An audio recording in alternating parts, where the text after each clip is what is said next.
flossy with. So another thing, a huge issue I see with Little League kids is their glove side. What happens with their glove is they're all taught to pull it real hard into their body. And when that happens, their front side goes away. And so then they start pushing or pulling across. And so what's taught now, a lot of times at Vanderbilt, all those schools I just mentioned in the big leagues, they're taught to, go ahead and go out, bring their chest, leave it over, bring their glove, leave it over their front foot, and then bring their chest to the glove.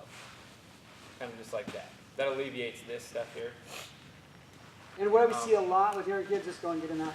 And we talked, Sean talked about too, go ahead and get in that position, is that we want this to be above, okay, your shoulder, all right? And we could go and do this, could be the aimer and shoot the gun, boom. But that's just supposed to be up here, right? If it's down here, what happens a lot, that goes away when I throw the baseball, all right? So just simple, this should be above, and it's going to be really dang hard for you to take this and put it over here. You know, it's just you're taking it to it, right? So this needs to be up. Now I'm not tilting like this. You know, my body, I do have multiple joints. I can just have this up above my shoulder. Does that make sense? Not tilt back. Right. That's one thing I picked up on this summer because they like. Right. So when he's up here, you know, first thing that's going to go to home plate is going to be his front hit. A lot of young kids, the same thing, they're going to do this, and they're going to just ball to home plate, and they're going to look just like that. And the other way they can throw the ball to home plate is with their arm. And that creates a lot of arm problems. So what they'll say, ride the back leg down the mound, basically. And what happens is the front hip leads, and when he lands, his weight is still almost over his back foot, and then he can explode, just like when you're hitting.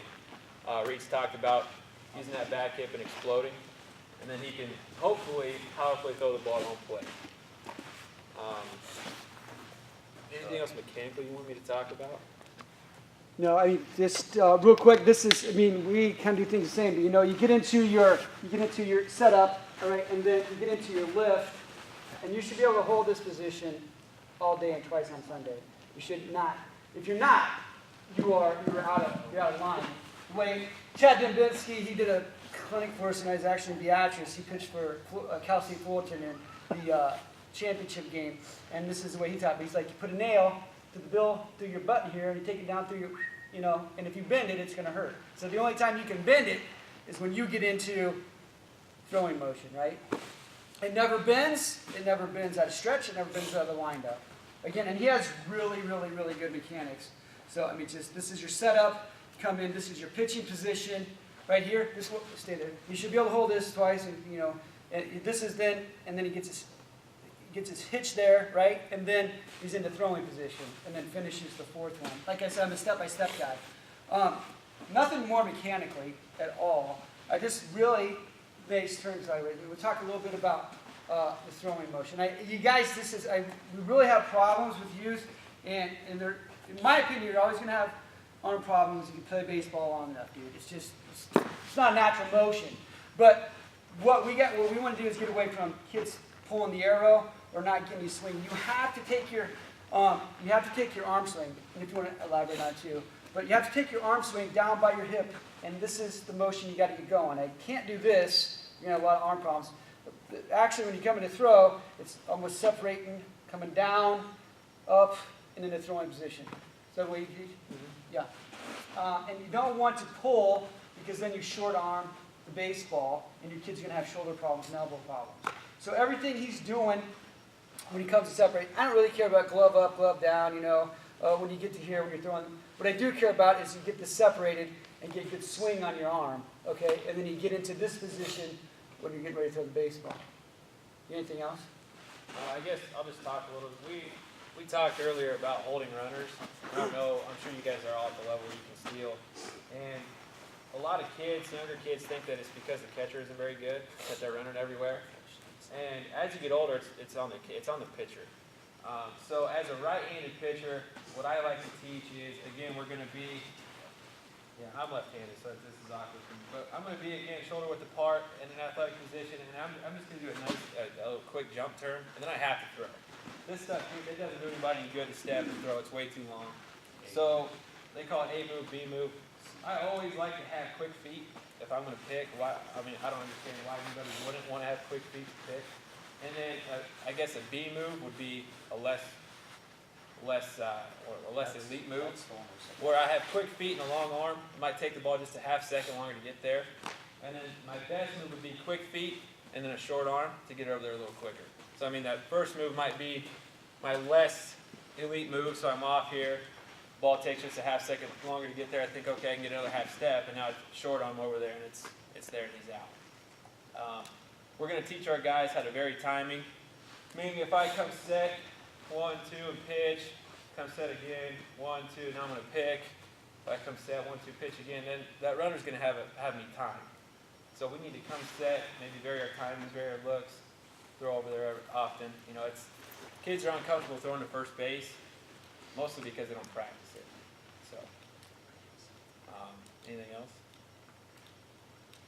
Yeah. Can you talk about the finish a little bit, follow through, something we see as maybe kids pitches in early? Yeah, Can you talk a little bit about finish? I like to say, when I say finish, I mean I always say extend. And when I mean extend, I mean throw the ball out front. And you'll hear we have to bend after you throw. Well, if you have to throw and then bend, you're not extending and throwing the ball out front. And there's a drill called the towel drill. It's on YouTube. Check it. It's a really good drill. But what I like to say is reach so far out front that you have to basically finish. Okay, so I mean, you hear field position too, but if you're extending and throwing and finishing, you watch guys in the big leagues, they're not in position to field the ball really, you know. They're so far out here throwing the ball that anything they catch is reaction time. So one thing we see with younger roommates is that, and I know you're going to say I'm crazy, which I am crazy, but is that you have to get your front foot down as soon as you can when you're pitching the baseball. And it doesn't look like it when it goes in full motion, but go ahead, he's going to come set and he's going to get, this foot's got to go down, and then he's throwing the baseball. And I'm not lying, if you put it on a video camera and you should watch some of your pictures even, some of these kids are throwing the ball, they're throwing the ball and their foot's still in the air. Okay, they're like this, they're throwing the ball and his foot's still, it's very hard to do, but their arm's coming forward and their foot hasn't even got down. You know, it's like in hitting, we want to hit against a strong front side. In pitching, you want to pitch against a strong front side. And with that, this foot's down, getting my backside's got to come through for the finish. Is there anything else you wanted on finish? No? That towel drill is really good. Yeah. You should do that. Basically what happens is, guy in a mound or on flat ground, he'll get his stride length, he'll go through it, and then I'll take a couple steps, and then I'll have a glove here, give me your glove. And he'll have a towel right between his two fingers, and I'll sit down here like this. And he'll go through his full windup, go full speed, and he'll have to whip the glove. And if it doesn't whip, he didn't finish right. Yeah, he didn't basically extend. Okay, so really good drill for that. Hey, can you talk about that front hip, where you take that front hip when you're pitching? Yeah, so when he lifts, go ahead and lift. His front hip's the first thing that goes to home plate. Because if he starts doing this with his shoulder, then he's too far out front. And then we can't finish. Okay? So when he gets here, my arm says, oh, I have to accelerate in the back because it needs to catch up with my body. And then as it's coming out here, it's going to slow down. We're not going to throw as hard. We're going to have arm issues, things like that. Does that make sense? Yeah. Okay. Questions? All right. Thank you.